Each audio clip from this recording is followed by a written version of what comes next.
But given the change of government, unfortunately, the word lifetime was taken out of the title. But it did include a lot of information, again, about more relating to sensory, visual impairment and cognitive wayfinding, which the lifetime homes in it had only really had in good practice notes. But also interesting in the British Standard, there's the whole introduction talks very specifically about the ageing population and meeting planning policies around that. So given that lifetime homes wasn't taken forward for England and Wales, the new government in 2010 announced a complete review of housing standards because they felt they needed to rationalise and streamline standards to get house builders building. It was very house builder focused and very finance led, and it had to be cost neutral. So any regulation that came in, other regulation had to go out. One of the groups was looking at the technical access standards, and I was on that group. It involved a wide range of large volume house builders, architects, access professionals, occupational therapists, planning institute, building control. So really everybody who was involved in the whole process came onto that group. And just to give you an idea, if you're a developer in London and you're having to build wheelchair accessible housing, there are 33 different boroughs, and you could be having to comply with 33 different local guidance. So, I mean, it was a bit of a minefield for developers. And we had to reduce everything into the one Part M of the building regulation, so an updated version of the older Part M.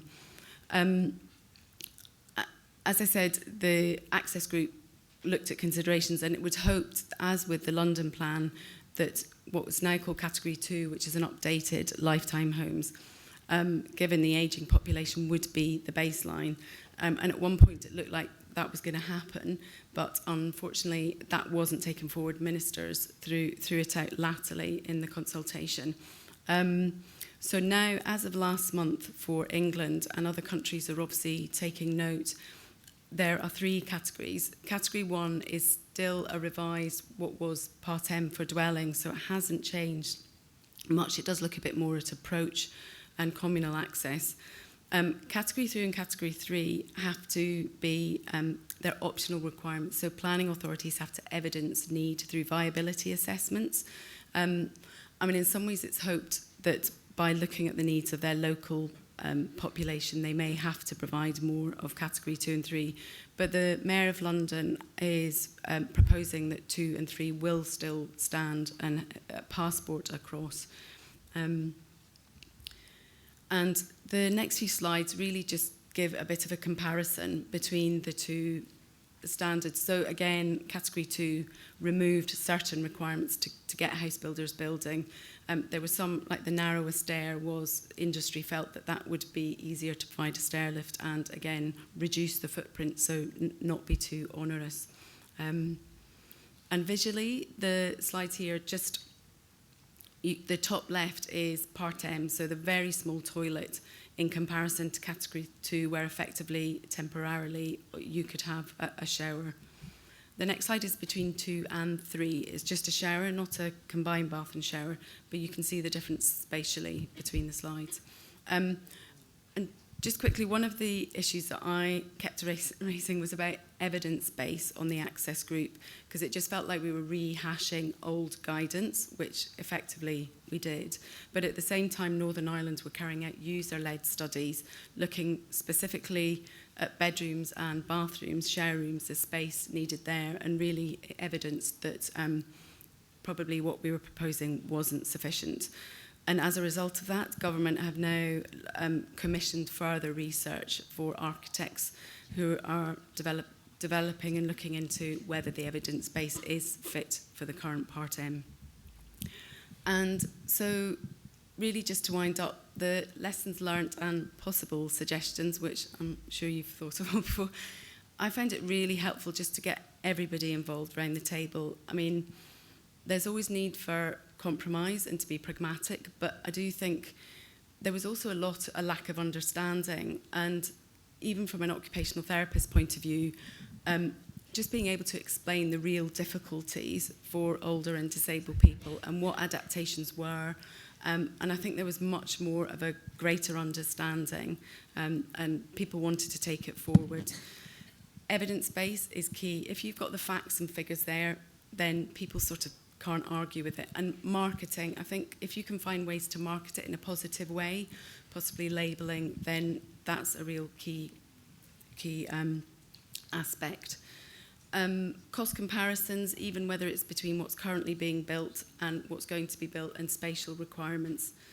And also regulation. I mean, because builders thought they were going to have to build towards lifetime homes, it was interesting speaking to the volume house builders on the Access Group, because they were already designing their typical layout typologies to lifetime homes because they thought that that's the way the government was going. So sometimes if people have to do it, then they do just get on and do it. And another real key concern that I've touched on previously, and we did initially link in with a group that looked at space standards. Again, they weren't taken forward into regulation, but there is now a national space standard. London were already designing to a particular space standard. Was the interrelationship that I feel between access and space? I mean, I know it's quite obvious, but obviously the more space, the more accessible somewhere is. And that's it. Thank you very much. Thank you.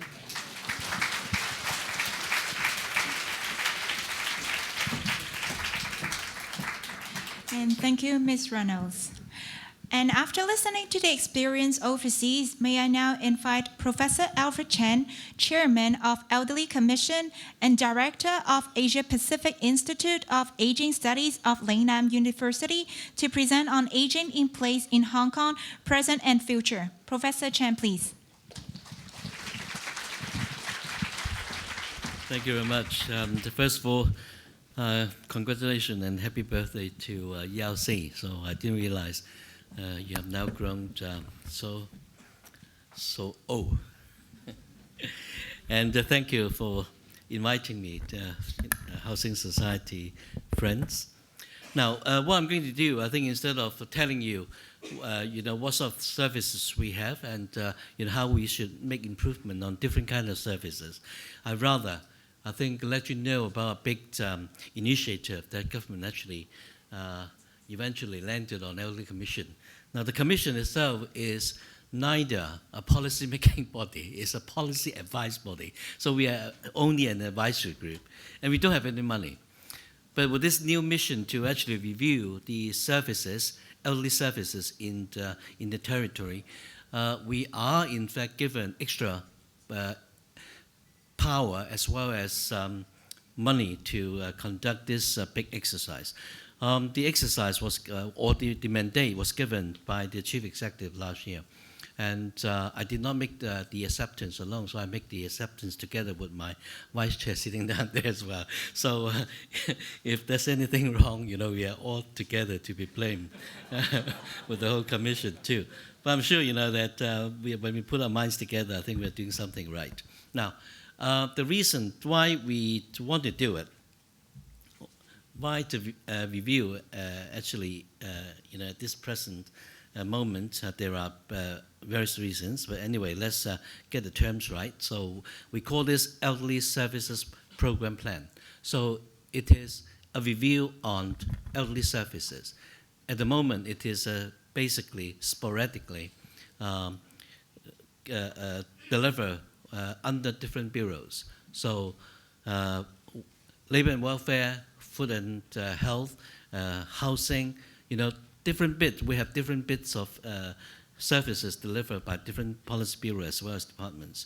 And a while ago, you heard our Undersecretary talk about how much government actually given to elderly services. Let me test you whether you have a problem with this dementia. Everyone's talking about it. What was the percentage he mentioned? Don't scare me. So what WHO said is true. So dementia is a tsunami for Hong Kong for coming. Now, in fact, he said 19% of the total government expenditure last year was dedicated to services for the elderly persons. Now, we are only having about 16% total population of our Hong Kong is 65 and over. So the money given in, are more than the population share. So, when we look around, I think, this cannot be said that Hong Kong government is not generous. I think simply from this percentage spending, I think, we are quite generous to the elderly people. Having said that, there are, of course, no other expenditures as well to be included. Housing, for one. Housing Society have done a lot, actually, for the elderly persons you have heard already. And, of course, we in Hong Kong, we also have the Hong Kong Jockey Club, another big, what we call, money pipes, supporting all the elderly services too. So, the money actually given to elderly services are by no means, little. So there are a lot spent there. But why are we not, seeing it? Why is it not visible? I think, there is a reason for this. So partly because, it has been spreaded quite thin, into different kind of services. So for the first time, I think the chief executive may be right to ask, if not his own civil service to review, but given us the task to review elderly services, how is it provided at present, and as well that looking ahead to 2030. So we have accepted the task. And of course, there are demands from the public too that elderly services should be in par with, the world trend. For example, I think the age-friendly main theme that we're talking, today, as well that, we've been criticized, not the Commission, but I think government and NGO as a whole, in providing services are not being flexible enough. So therefore, there are, all these reasons to be concerned with, as well that, there are reasons for the review at the moment. And of course, with the data now being supplied by the Census and Statistics Department, we call that big data, so they are now available, and we are so supportive of using what we call evidence-based policy making. And now it's not that we don't have the data. We have the data, including our own commission in the past for the two major studies, one for community care and the other one is for residential care. So we now have all the data available. So it's a matter of putting effort to consolidate all these efforts into making better services for the future.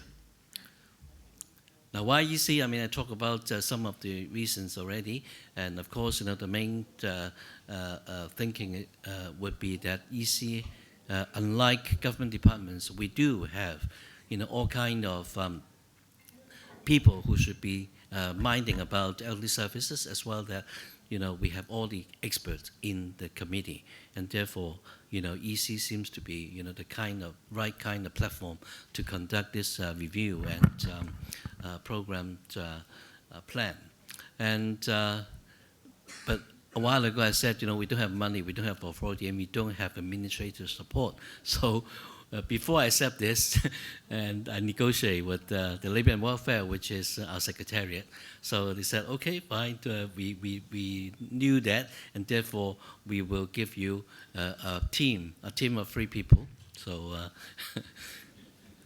a principal assistant secretary, which is fairly high ranking, above the directorate grade, and a secretary supporting the PAS, and as well that we have what we call the technocrat support, a person who would be dedicated to the review work. So we have a team of, for the first time, advisory committees has a operation team, just all for our own. So, we are thankful for that. But nonetheless, I think, just based on the mission set for Elder Commission, I don't think we can say no. And this is, an honor, if you like, a service thrust upon us, not only by the Chief Executive, but I think also by the public citizen of Hong Kong. So I think we accepted it in great honor. But of course,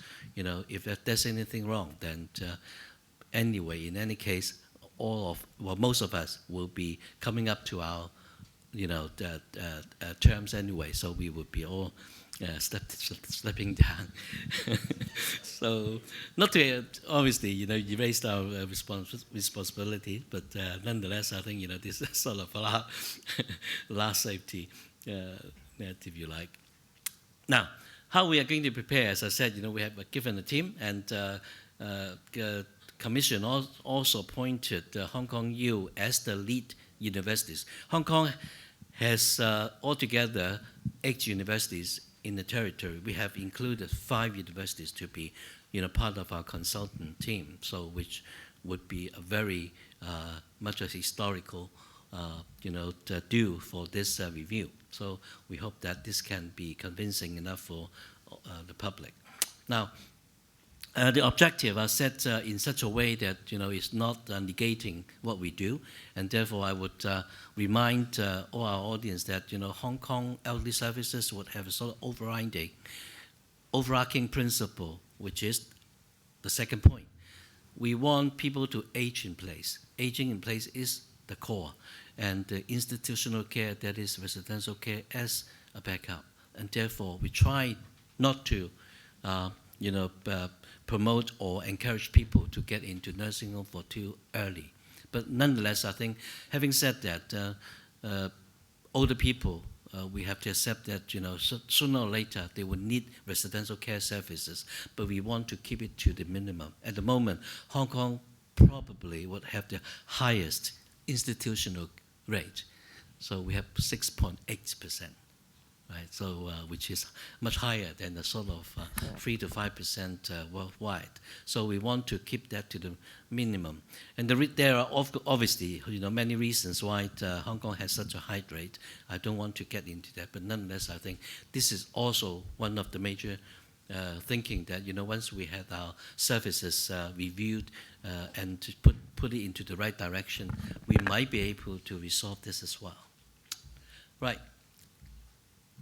So, once the consultant, the Hong Kong University's consultant is engaged, he formed a team, and now we worked out the sort of different phases of the review. We have 3 phases of, doing the review, and of course, for the final phase would be the sort of looking forward, way forward. That would be the new future services. At least a shape of it would be formed. So, first of all, we imagine that whatever services we're given, okay, as we are being criticized for not doing enough, as well the quality are not up to the standard of those people receiving it. Although we don't have evidence for that, because for services delivered for such a long time, I think there must be good things about them. But on the other hand, I think for those people always coming up, including legislators, councillors, they always criticize elderly services being, not being adequately or appropriately delivered. So we review that in response to their request. So the first stage would be assume that we start from nothing. Okay, tell us what you want. And therefore, we did a very bold thing. Hong Kong never done this before. We engage every stakeholders, including elderly persons themselves, including people living in nursing homes, including caregivers, family caregivers, including service providers. So all the lot. So quite tedious. So as you might have gathered, and we started this in end of October and finished the first stage in just beginning of this year. Now, after this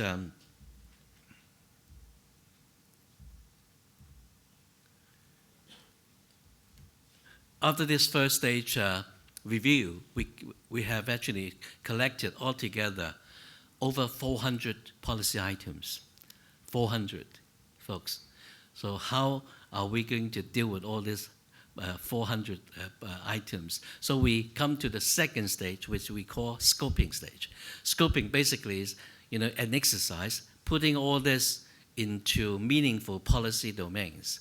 So we try to, for example, the kind of question we ask, because up to this scoping stage, we have already the 400 items lined up in terms of its priority and urgency. So according to this, then we structure those questionnaire items and come into face-to-face with our stakeholders, and in fact ask them what they think, which is more of a priority. So we had the last we have just actually finished the last round of consultation, which were 5 town hall meetings in 5 different districts. So the kind of question we ask, including very basic things like what you consider as old. So is it 60 or 65, or in fact younger or older? So we into the second stage, we were much more specific in the kind of questions we asked. So based on the 400 items that we collected. And of course, in terms of provision of services, so we also look at those as well. And those most frequently items coming up are related to staffing and training, space and facilities, very much similar to the kind of things we've been told about in the previous 2 discussions. And of course, funding and sustainability, because the number of elderly persons are increasingly very fast, and as well that the needs are quite different, and therefore how are we going to fund all these services and make it sustainable is also one of the key questions that we ask. And of course, all these questions would be one way or the other, not limited to, but including people's concern about the demented population, increasing number of ethnic minorities, and surprisingly, the little number we had in Hong Kong, who were from other Asian countries, they are also getting old, and this is one area that we overlooked when we started the review. So nonetheless, because of the consultation was so thorough, then we included all this. Now the methods are, as I said, very thorough. So we collected all this 400 plus items and tried to make it into different scoping areas or policy domains. Now, of course, the last stage would be the building consensus with the public, and we have to basically go around again, the same methodology, collect consensus, making consensus, so that we come down to a policy paper. So we are just into the the final stage of the second stage. So we are developing all these items into policy areas, and we the kind of benchmark we're following are in fact the WHO and UN guidelines, so they are the sort of world standard. I'm sorry, actually, I overlooked. We have overseas speakers there, but allow me quickly explain. All these 4 bubbles, the central bubbles are, saying that there are 4 key areas which we harmonized, with UN MIPA. MIPA is the Madrid International Plan of Action on Aging. They are also talking about 4 main pillars of elderly services that every country should follow. And the WHO, again, talk about age-friendly areas. They have 8 domains. We try to harmonize 8 domains, WHO 8 domains, and UN MIPA's 4 main areas, and try to actually make it sensible to Hong Kong policy areas. Now, these are the sort of Hong Kong policy areas under the 4 domains. The first one, the orange one, is the health and social care services. The second, the gray one, is the rights and protections.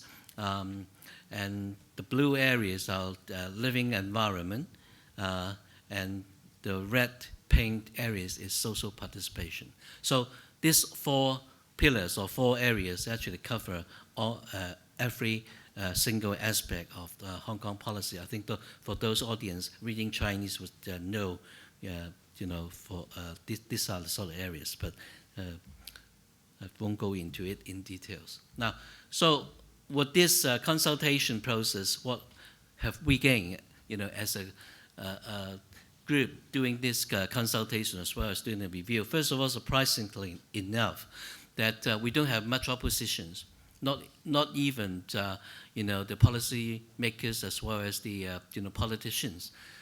Even LegCo actually agrees that we've done a very good review, simply because the public addressed this list as the items what they want. So elderly persons, caregivers, telling us that all these items is all open. By the way, if you wish, you could hook onto Hong Kong University website, get into the South Pole Center on Aging. It's all there because it's not yet government policy. So it's not on government website yet, but it's without consultants website. So it's South Pole Center on Aging. You could actually hook onto Hong Kong U website. 400 items are all there, and in fact, the initial report was given there. So these are all LegCo members. They're all supportive of what we do, and the public seems also, to endorse all those items that we, what we need. But of course, there are offline demands like we have a group of young social workers demanding that we talk about a sort of money follow elderly regime. Governments want to actually give real choices to elderly persons choosing their nursing homes, and this is a new policy or new policy thought in Hong Kong, and some of the workers telling us that we should not actually allow the private nursing home to accept these vouchers, but nonetheless being considered and see whether this would be a way to go forward. But nonetheless, I think there are controversies, but a lot less than what we initially expected, because such a wide consultation, we thought it would be a lot more contentious issues rather than what we got. So now ESPP would form a new consultation standard. So what we are doing will form a way of what follow us. So we thought we know that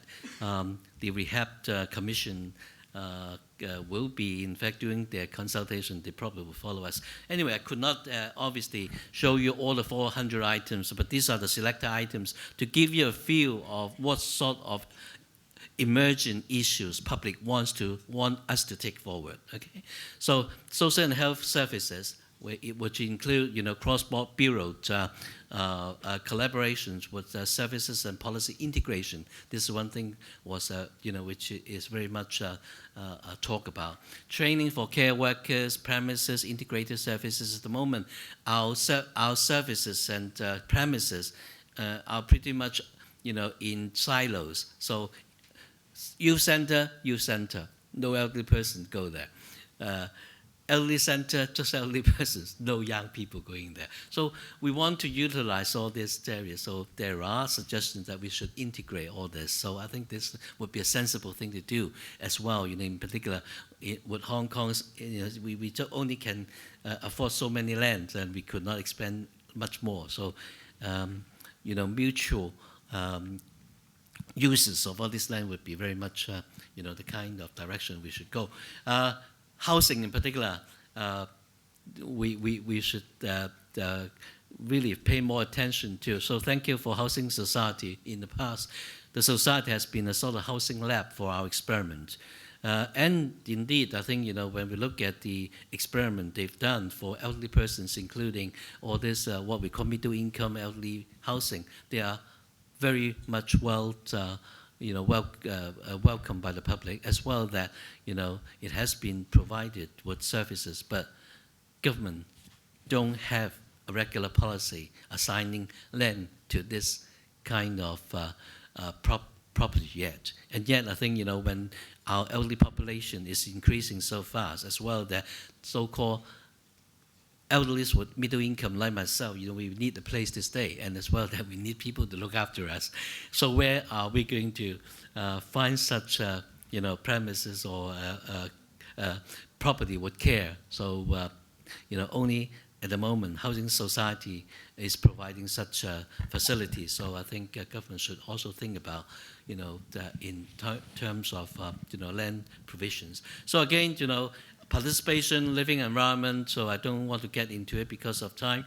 And, these are the sort of priority areas that people would want us to move into and, try to make it services of the future.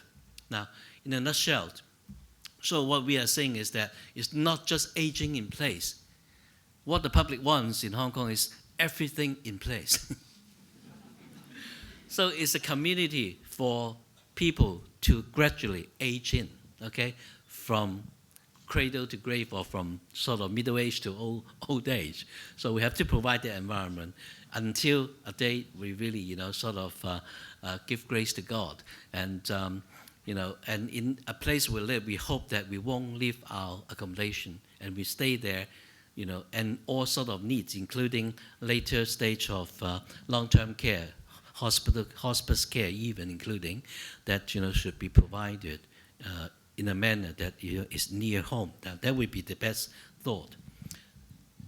Now, in actual terms of, long-term care, what we are meaning basically is that, that we want to put everything adjacent to the person. So it's a person-centered environment. Okay.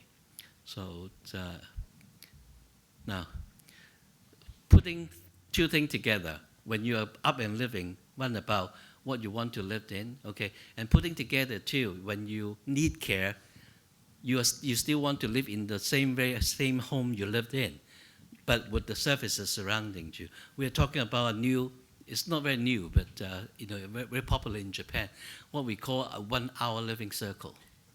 Why 1 hour? It is because elderly person going one way to a service to get shopping done, to get to see their doctors, to get to the entertainment facilities, all within half an hour, with a return journey of 1 hour. Now that's very tiring already for them. In particular, when you need a walking stick. Okay, so 1 hour living circle is what we want. So 1 hour living circle design is what we want. And in fact, Hong Kong is not difficult to do because we are all living vertically. So, and this, I would argue, and this concept is already well implemented